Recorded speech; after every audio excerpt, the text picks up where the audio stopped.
Fire ব্রিগেডের entire team, army, navy, air force এবং সর্বোপরি আনসার, এয়ারপোর্ট অথরিটি সকলের সমন্বিত প্রয়াস এবং সর্বোপরি ফায়ার ব্রিগেডের নেতৃত্বে আমরা প্রায় 37টা ইউনিট কনস্ট্যান্টলি কাজ করছি।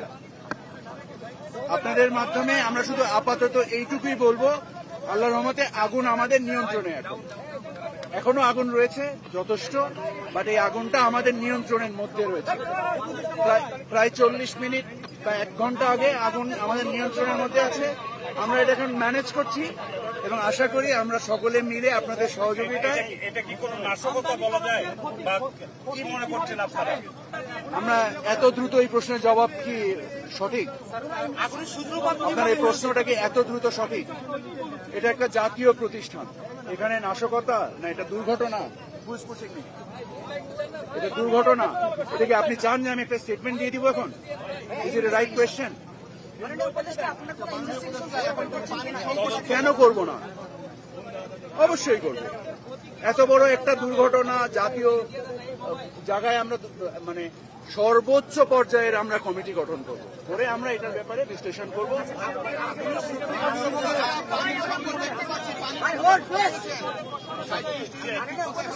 চেয়ারম্যান সাহেব একটু বলবেন যে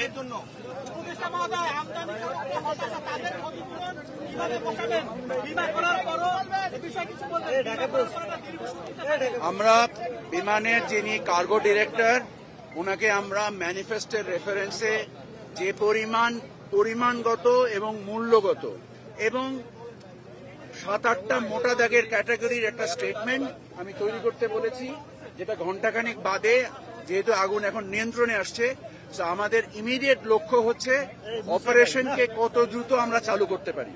আমরা এই লক্ষ্যে এখন আলোচনায় বসে আমরা ক্ষতি নিরূপণ করার জন্য এবং আমাদের যেহেতু এটা একটা চলমান কার্যক্রম, এই চলমান কার্যক্রমকে কিভাবে আমরা চলমান রাখবো সেই ব্যাপারে আমরা পদ্ধতিগতভাবে সকলে বসে আমরা এখনই বসে আমরা সিদ্ধান্তগুলো নেওয়ার চেষ্টা করব। অবশ্যই করবো। আচ্ছা, সেই লোকেশনটা কি এটা কাছাকাছি হবে? সেটা আমরা এখনো জানি না। মাননীয় উপদেষ্টা, আমরা দেখছি যে খুব উচ্চ ভবন হইলে তখন আসলে একটু জটিলতা থাকে ফায়ার সার্ভিসে। এখানে যখন এই মুহূর্তে এই প্রশ্নগুলো জবাব আমার মনে হয় প্রিম্যাচিওর। আমাদের এই মুহূর্তে দরকার হচ্ছে সংকটকে অতিক্রম করা। আপনাদের মাধ্যমে দেশবাসীর কাছে আমরা দোয়া চাচ্ছি যেন আল্লাহ তাআলা আমাদের জন্য এই কাজকে সহজ করে দেন এবং আমরা যেন আমাদের যে পুনরায় যত দ্রুত পারি আমরা এয়ারপোর্টকে চালু করব, কারণ আপনারা জানেন যে এয়ারপোর্টে ফ্লাইট এই মুহূর্তে বন্ধ আছে।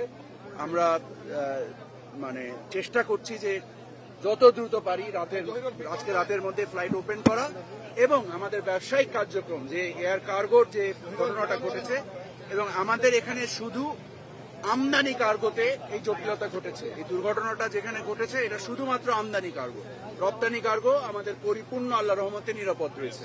চেয়ারম্যান মহোদয়, আপনি একটু বলবেন আগুনের সূত্রপাত।